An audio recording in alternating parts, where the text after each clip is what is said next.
Hello everyone, welcome to my YouTube channel. इस video में हम बात करने वाले हैं एचपीएसएससी पेंडिंग रिज़ल्ट्स के बारे में। तो काफ़ी ज़्यादा लोग जो हैं वो रिज़ल्ट का वेट कर रहे हैं और इस टाइम पे हिमाचल में क्लास 3 भर्ती ऐसी हो चुकी है कि उसके बारे में सोचना भी गुनाह है, क्योंकि फ्यूचर में आपको पता है कि सेट आपको देखने को मिलेगा, उसमें क्या क्या चीज़ें हैं लगातार मैं आपको अपडेट्स में बताता रहता हूँ। और इसके अलावा जो पहले की फंसी हुई भर्तियाँ हैं उनके बारे में भी कुछ अता पता नहीं है। अलग अलग न्यूज़ रोज़ हमें देखने को मिलती है, मैं भी बहुत सारी न्यूज़ आपके साथ शेयर करता हूँ। जैसे कि आज ये न्यूज़ आ चुकी है कि बिना एफआईआर वाले जो पोस्ट कोड हैं उनके रिज़ल्ट आपको राज्य चयन आयोग के माध्यम से देखने को मिलेंगे। तो लगभग 18 पोस्ट कोड ऐसे हैं जिन पे कोई एफआईआर नहीं है। तो इसमें भी क्या है कि जो राज्य चयन आयोग है उसको विजिलेंस ब्यूरो और राज्य सरकार से पहले क्लियरेंस लेनी होगी, उसके बाद ही आपको रिज़ल्ट देखने को मिलेंगे। और जो आपके कमेंट आते रहते हैं कि ऐसे पोस्ट कोड जिन पे एफआईआर हो मतलब हुई है तो उसमें क्या होगा। तो ऐसे पोस्ट कोड जिसमें एफआईआर हो चुकी है तो उनका तो कुछ अता पता ही नहीं है कि उनका रिज़ल्ट आपको कब देखने को मिलेगा। एक हिमाचल में क्लास 3 की भर्तियां होती थी जो कि लगातार हमें देखने को मिलती थी, लेकिन सरकारों ने क्या किया कि उन्हीं भर्तियों को ऐसा बना दिया कि वहाँ पे आपको मतलब 100 बार सोचना होगा कि हम तैयारी करें या ना करें।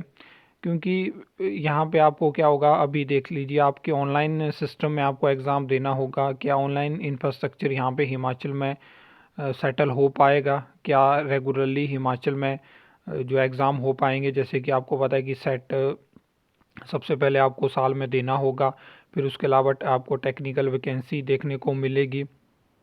उसके अलावा भी कुछ ऐसी वैकेंसी होती हैं जिसमें कि जो है असेंशियल क्वालिफ़िकेशन के अलावा एक्सपीरियंस की ज़रूरत भी होती है। तो उसके लिए भी शायद हो सकता है कि अलग से प्रोविज़न हो। मैं बात कर रहा हूँ राज्य चयन आयोग की। लेकिन यहाँ पे हम अपना फोकस रखते हैं पेंडिंग रिज़ल्ट पे। तो सरकार अभी तक चाहती तो एक महीने में एक रिज़ल्ट निकालती, तब भी 12 रिज़ल्ट या 13 रिज़ल्ट अभी तक आ गए होते। लेकिन यही है कि अब आपको पता है सरकारी काम है किस तरह से ये चीज़ें यहाँ पे होती हैं। और जैसा कि अभी आपको पता होगा कि बिना प्रोविज़न के कोई चीज़ें नहीं होती हैं। और जो सरकारी दफ्तरों में अधिकारी होते हैं वो भी अपने पे कोई बात नहीं लेना चाहते हैं। इस टाइम पे जो क्लास 3 का मैंडेट है वो राज्य मतलब कि लोक सेवा आयोग शिमला के पास है और पेंडिंग रिज़ल्ट का जिम्मा भी उन्हीं को दिया गया था। तो सबसे पहले तो ये चीज़ें वापस लेनी होगी। पहले पेंडिंग रिज़ल्ट यहाँ पे राज्य चयन आयोग के पास आएंगे, फिर उसके अलावा जो मैंडेट होगा क्लास 3 का वो इनके पास आएगा राज्य चयन आयोग के पास। फ़िलहाल वो जो है वो एचपीपीएससी शिमला के पास है। 3 पोस्ट कोड जो हैं वो शिमला जो लोक सेवा आयोग है उनके पास बच जाएंगे, जिनमें कि आपको ये आयुर्वेदिक फार्मासिस्ट, जूनियर ऑडिटर और जूनियर ऑफिस असिस्टेंट अकाउंटेंट्स की भर्ती आपको उन्हीं के माध्यम से देखने को मिलेगी। और जो ओटीए की होगी वो राज्य चयन आयोग पहली भर्ती करवाएगा पायलट बेसिस पे। फिर यहाँ पे देखा जाएगी कि ऑनलाइन एग्ज़ाम करवा पाना मुश्किल है या सही से ये चीज़ें हो सकती हैं। बाकी लगातार ये ओवर एज की बातें निकल के आती हैं, क्योंकि इनको पता है कि एक साल तो ये टाइम वेस्ट कर चुके हैं। लेकिन ऐसा है कि ओवर एज का यहाँ पे इनको मैटर रखना ही नहीं चाहिए। डायरेक्ट फोकस रखो कि जितने जल्दी हो सके भर्तियाँ शुरू हो जाएं, क्योंकि ऐसा है कि आप एक साल वापस नहीं कर सकते हो भर्तियों को।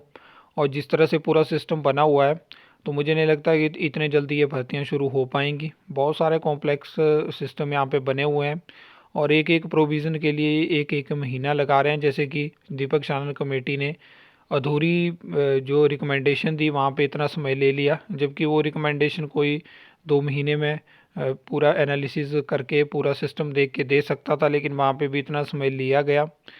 बाकी अब क्या इसमें क्या कर सकते हैं, आपको क्या लगता है? आपके पास कोई न्यूज़ है तो आप वो भी बता सकते हो, क्योंकि ऐसा सिस्टम बन चुका है कि जो तैयारी करने वाले हैं, जो पेंडिंग रिज़ल्ट वाले हैं, सब शांत हो चुके हैं। लेकिन अगर आप जितना टाइम शांत बैठे रहोगे आपके जो रिज़ल्ट हैं वो उतने डिले आपको देखने को मिलेंगे और ये चीज़ें ऐसे ही होती रहेंगी। क्योंकि एक बात होती है कि आप या तो मतलब रिस्पॉन्सिबिलिटी लो कुछ बदलने के लिए, भाई अदरवाइज़ जो हो रहा है वो देखते रहो, वैसे ही होता रहेगा। एक साल से आप देख रहे हो वैसे ही हो रहा है, आगे भी नेक्स्ट आपको वैसे ही देखने को मिलेगा।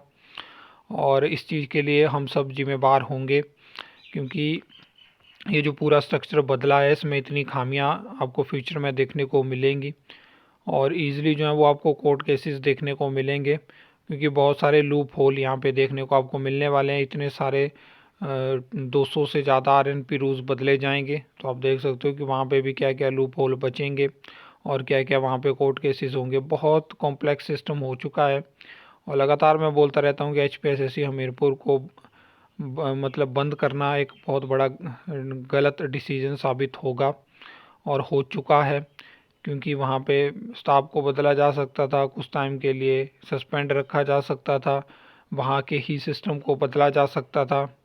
एक नए सिरे से नया चयन आयोग बनाना, उसको शुरू करना, उस दौरान जब वो बनेगा किसी और चयन आयोग से काम करवाना, बहुत सिस्टम यहाँ पे हुआ, बहुत सारे प्रोविज़न हुए।